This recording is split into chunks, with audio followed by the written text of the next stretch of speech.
Alright everybody, so welcome to the ReelTalk series. What the ReelTalk series is about is this is where we take successful people out fishing, so from all sorts of fields like content creators, business owners, entrepreneurs and athletes. We take them out fishing, and while we enjoy some time out on the water, we dive into their stories and ask them a couple of questions about their careers and pretty much just learn from their experiences. And my story is I've been fishing since I was really young, basically since I was just in my nappies. And it's been a real huge part of my life, obviously since I was very young. And now that I'm growing up, I'm at the point where I'm exploring what I want to do for my career.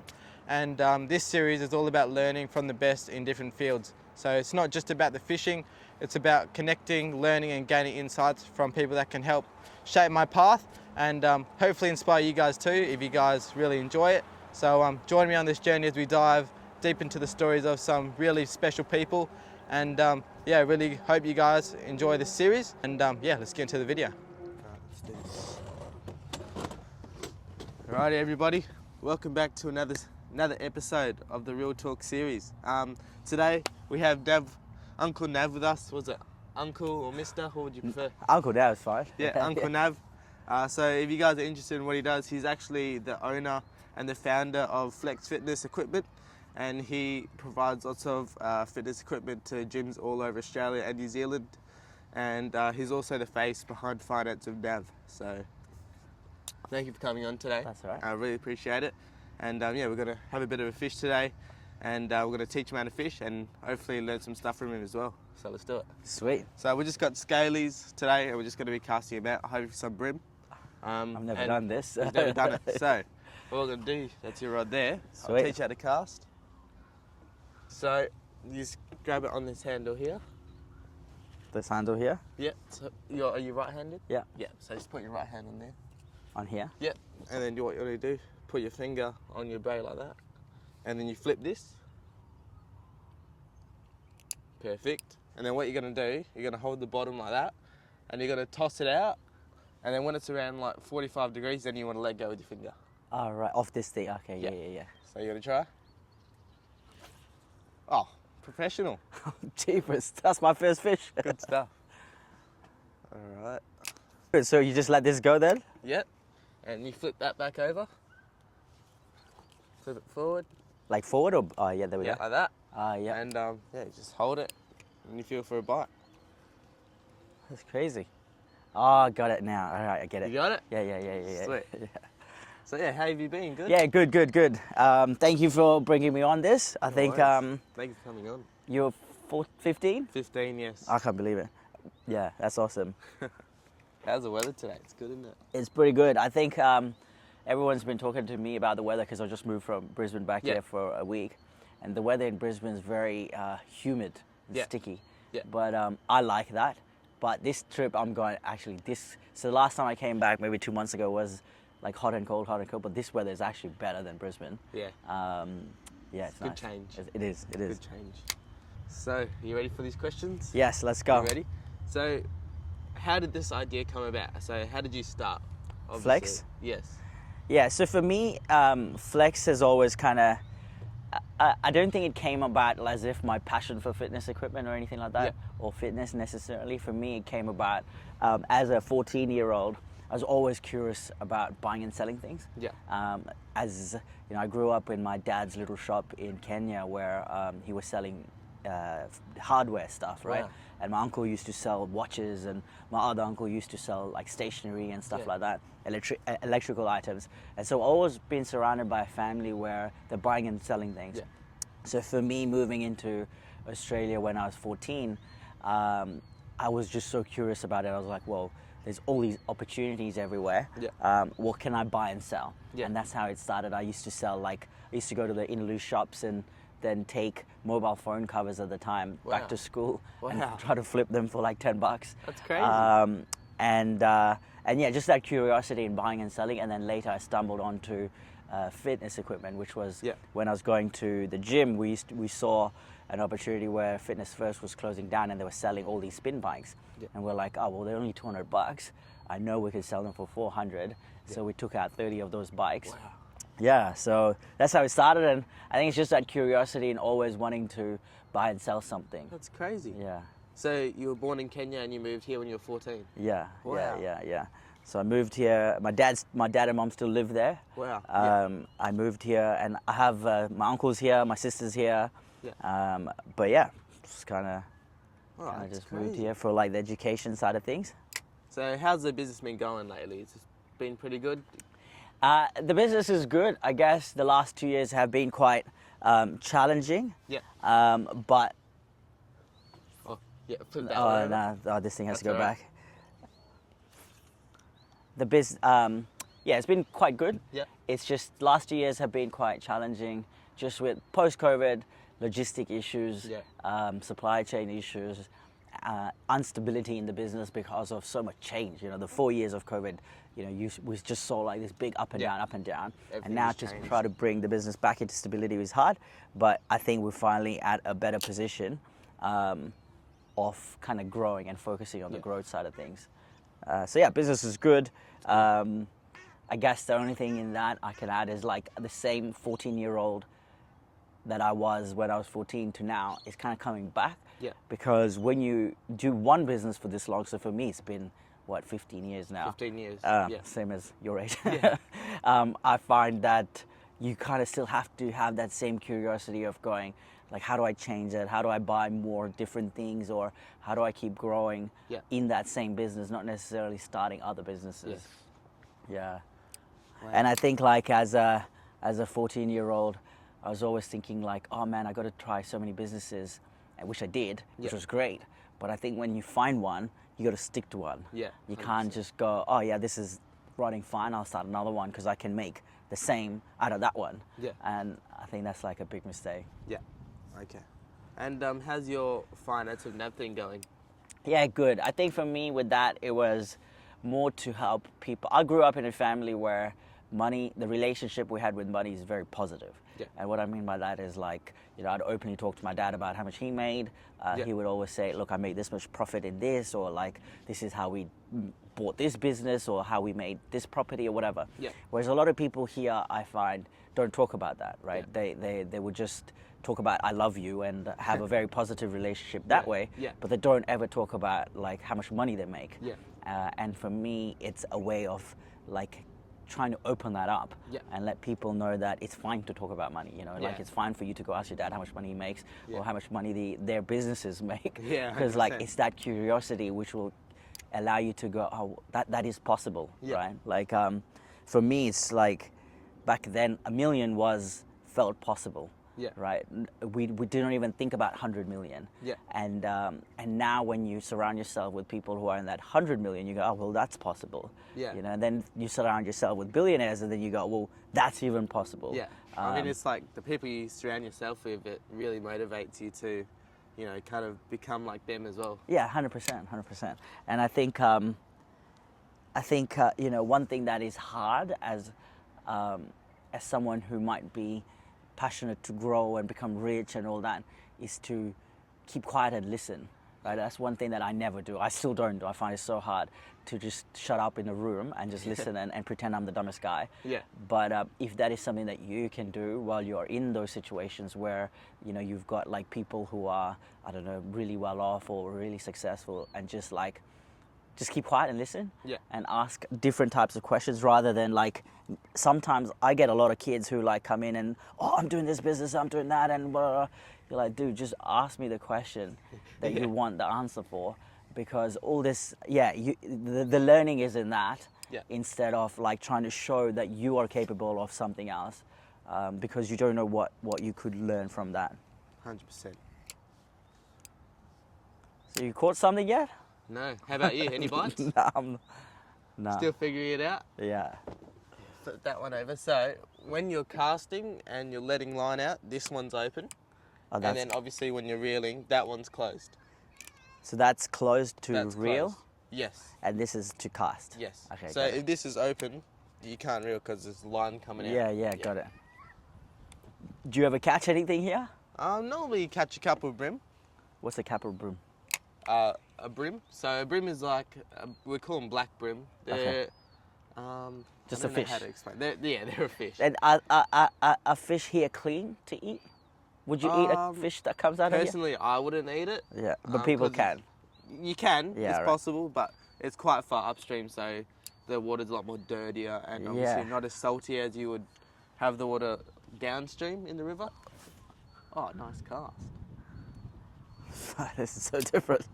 I can see how people can get addicted to this. Yeah, if it's more comfortable, you can hold it here if you like with your left hand, and then you can wind with your right. You look right. up. Yeah, got it. So, obviously me being 15 years old and starting a YouTube channel and just obviously trying to get something going. Yeah. Is there any advice you could give to me or even any other people starting out with whatever their ideas are? Yeah, 100%. I think what you're doing, which is like checking out your curiosity on content or online, is very important. But I think because I think everyone does it with the one intention, not necessarily to become famous, but to also become rich. Yeah. Right? Like you're not doing it just to blow up on YouTube and not have money. Yeah. Right? It's more so like do it, but also think, how am I going to make money from this? Yeah. Because the two hand in hand are very important. You can't just go, I'll blow up and then I'll think about money. Yeah. 100%. Right? It's more so like even right now you could still be making money while you're still growing. Well, I'm still in. And the reason for that is because once you get a little bit of money, it becomes even more motivating to grow. And make more. Right? Like because you find this exercise a lot more repeatable. Like for example, I used to, whenever I used to sell things in the markets or something, every time I would sell something and make $100 or $200, it made me want to do that even faster. Yeah. So like this exercise that you're doing now, should you have made $1,000 off this somehow? Yeah. Like you'd want to do this every weekend. Oh, 100%. Versus once a month kind of thing. Yeah. But yeah, the advice is to just keep trying different things. Yeah. Just like constantly try, and then when you find something, to just like kind of zone in on. Yeah, and just be out there and do it, and just. What's your view on school and uni? Well, I went to school for primary school, and I went 2 years in high school. So year 7, year 8, I went to high school, and honestly, primary school was just pretty much fun. Yeah. You play with your friends, and obviously you learn your simple maths and English, Yeah. how to write, And then high school, you start learning, and it's a bit more, obviously, advanced. Yeah. And Do you still go to school? now I don't actually. Yeah. So year 7, 8, I was in high school, and I was doing good with my studies, but I started getting really overwhelmed with all of this work and obviously tests, and then obviously, like you said before, the people you hang around, I wasn't really hanging around the right crowd. Yeah. And I found that I wasn't doing really well, so I actually stopped going to school and started homeschooling. Nice. Which allowed me to focus a lot more. Obviously, I was by myself, and I could really focus on my work. Yeah. Which I really liked. And do you believe in finishing that? Really, I feel like you don't have to, because there's so many pathways these days on actually. Sure. And are you going to? I don't think I'm going to, no. Yeah. And what's your long term? My long-term goal is really just going with the flow, but also seeing how far I can take this. Yeah. And just see what comes on and take it on the head. Yeah, well, that's it. And I think like when you are in that position, it's important to like to do things very fast. Yeah. Right. Like if you're doing this a lot. Yeah. Versus it just becoming like a side thing. Yeah. Or maybe that'll do. Yeah. Yeah, that's cool. Yeah, well, I'm doing TAFE now, so I'm studying in TAFE. Oh, and, nice. Hopefully going to be starting a Sparky apprenticeship soon. Oh, yeah, that's good, man. Especially with AI. Sparkies, plumbers.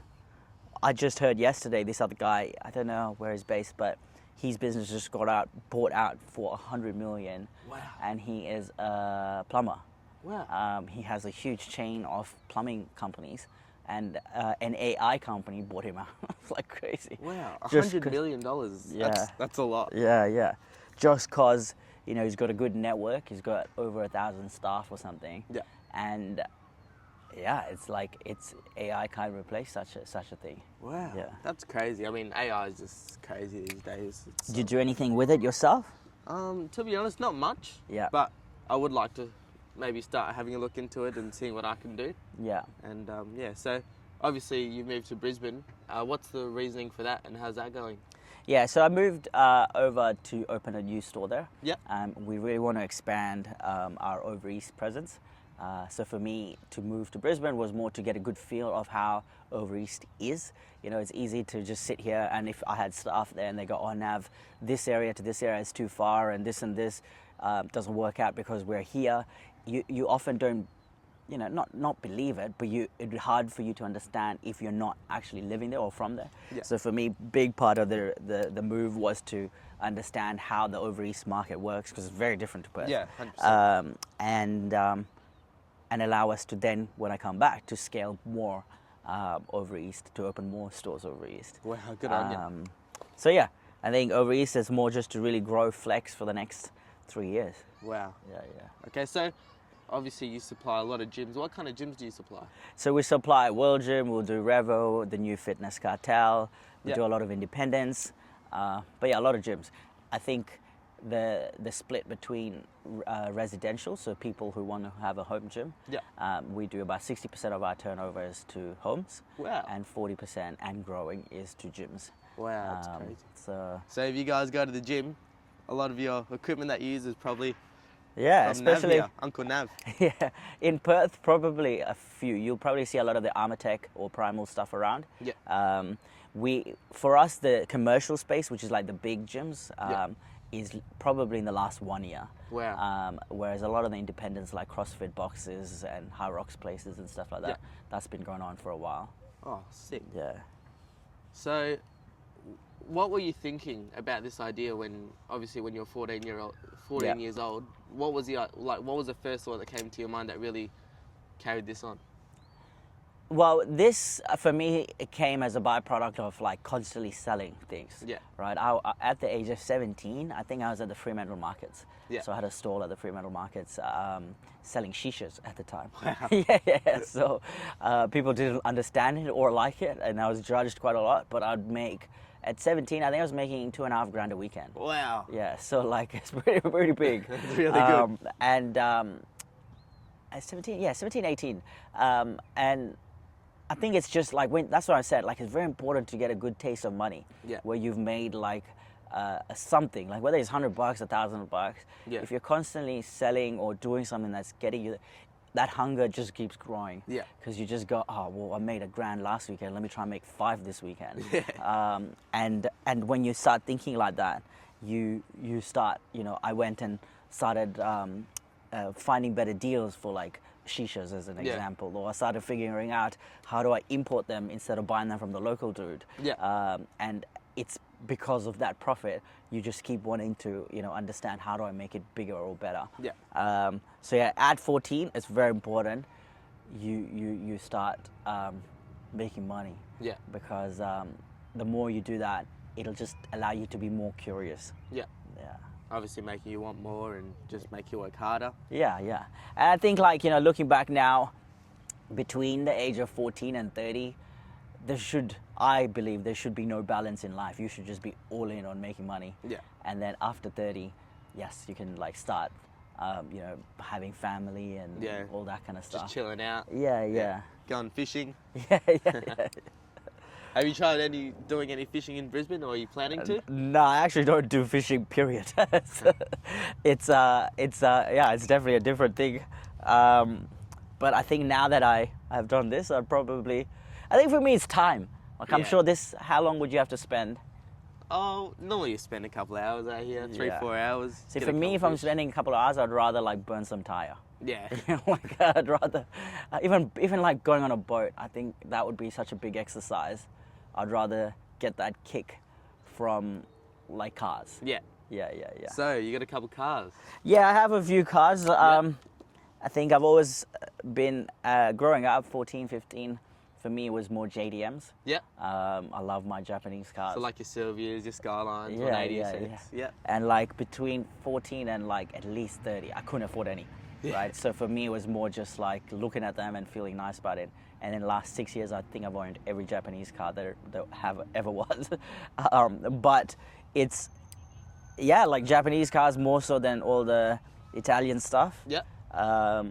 At present, I went through a phase where I don't really care about cars as much. Yeah. And I think that was for the last 1 year. Yeah. And now I'm kind of going, hang on, I do miss them.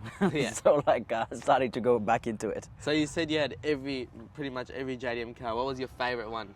I think still to date is an RX-7. Oh, That's nice. why I won the Lee one that they have. Yeah. Yeah. RX-7 is just goat of a car. That Raider is the best. Yeah. I think, over a 34, I had two 234s, I had about 4 32s, GZR, nah. Wow. Like that and an S15. Like if I was to ever find a sick version of both of them, Yeah. I'd definitely consider that. Wicked. And I would prefer that over a Lambo. Wow. Yeah. Any day. I mean, I'd rather JDM. over The only Lambo. the only reason with like Lambos is more, people think, I've talked on and off about this where from a networking angle, whether a Lambo makes a difference or not. For the last 1.5 years, I hadn't had one, or 1 year I hadn't had one, but moving to Brisbane made me realize that, hang on, when you know no one, so for me, I don't know anyone there, Yeah. right? I don't have any family, nor do I have any friends there. Yeah. Having a car to network would be easier. Yeah. Right, like it will definitely make it a bit easier to tick a few boxes for people in their mind to allow that conversation to happen freely. Yeah. I don't think people care whether you have one or not, but it just opens and fast tracks certain things. Yeah. I mean, obviously, if someone sees a Lambo on the road, it's gonna, stand out a lot more than Yeah, correct. old Corolla. or So do you like cars yourself? Oh, I love cars. What's your favorite? I mean, You've probably seen a lot. So, I love my supercars, but I do love the old school JDM. yeah. I reckon if I'm talking about JDM, on the JDM side, it'd have to be a Bayside Blue R34 GDR. Yeah. And, supercars, I think it'd be the La Ferrari. Oh wow. Yeah. A big taste, bro. No bites? Nah. I'm not getting any either. So is your crowd a lot more fishing crowd? Mostly fishing crowd because a lot of the content I do is fishing. So normally around this area I'll ride, normally with a friend or even by myself. I'll go early in the morning, like 4:30, 5 o'clock in the morning. Wow. And I'll get up, I'll get ready, and I'll just ride all along the river just with one rod in my hand and a couple lures. And then I'll just ride along. And Ride as in like you have your thing casted out and then you'd ride? Oh no, so I'll have my bike and say I'll come to this spot. This is normally my starting point, and I'll Okay. cast here.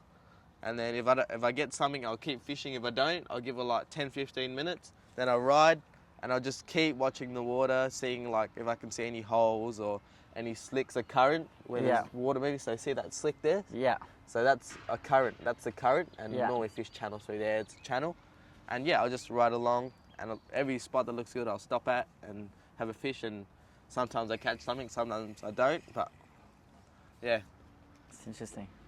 So what got you into fishing? I love fishing. Is your dad a fisher? He used to be. So what got you into this? So my dad used to take me, and he used to take me to the rocks, Yeah. and we used to catch herring with lures. So herring are just like a really little fish, but they're really fast and acrobatic and really fun to catch. So you cast this little metal lure, it's really shiny, and when you cast it out and reel it in, it looks like a baitfish swimming, Oh, right. and you can just see them chasing it, and they'll Yeah. start jumping when you hook them. And yeah, that really got me hooked, and then after that, it just expanded to obviously brim and snapper. Yeah. So have you done like big fish? Yes, I have. So my biggest fish I caught was a mulloway, actually in the Swan River. Oh, wow. It was 137 centimeters. So I was holding it like this, and it was almost touching the floor. Holy crap. Yeah, In the Swan River? in the Swan River. Yeah. It's crazy. So that was a very exciting time for me. So this has to be backwards to... So if it's flipped over like this, that's when the line comes out. All right. Oh, you're a bit tangled on the top bar. Yep. reel it in a little bit. Okay. Oh, did you already put a new bait on for you? It looks like something's bit it.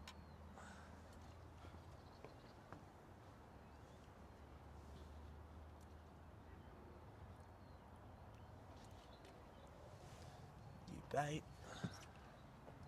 Yeah, so all we're using is just that little hook there. Yeah. And then you just put it through the meat side, and then it comes out through the skin, and that's what really holds the bait on to your hook, and then you just bring it back through like that. And yeah. And Let's watch Navs pro casting. hang on, it's this way, right? Oh, you got to open your bail. Open that one. Yeah. Oh, that was far. That was pretty far. Very far. And then you flip that back over. Sweet. Have you travelled for fishing much? I have. So a lot of the time, most of the time we go down south, like around Albany and Dunsborough, Yeah. Denmark, and we go down there, we go fishing, and in season around autumn, like March, April, May, it's salmon season. Yeah. So it's when they come from the east coast. It's a species of fish, and they migrate this way for breeding. Yeah. And yeah, we always catch those, and they're really good fun. But you can always go down there and you catch like kingfish, which is quite a decent fish, Samson fish, and yeah, there's heaps of different stuff. But yeah, down south, I've been to Exmouth before. Yeah. Obviously Darwin. I've done a trip to the Cocos Islands Oh, wow. when I was a bit younger, and yeah, no bites still. Nope. No. That's all right. That's probably a good thing for me. I probably wouldn't know what to do if it was. It's all right. So have you got much planned for today? A lot of work, man. A lot of work? I have crammed like 6 days worth of work in like 3 days while I'm here. Wow. So what day do you go back to Brisbane? On Friday. Oh. Yeah. Nah, today's just a few meetings, help the team out. Yeah. Meet some boys for dinner. Yeah. Wicked. Normal. Oh, thank you for coming out anyway. I really enjoyed having you on. I appreciate it. Thank you so much. That's all right. I think what you're doing is great and you should keep doing a lot of it. Thank you. I hope you guys really enjoyed having Nav on the channel. I hope you guys learned as much as I did from him. And I'll definitely link him in the bio below. I'll link down his finance with Nav and obviously his Flex Fitness equipment. And yeah, if you guys enjoyed this video, I hope you guys like, subscribe, and we'll see you guys next time. See ya. Sweet.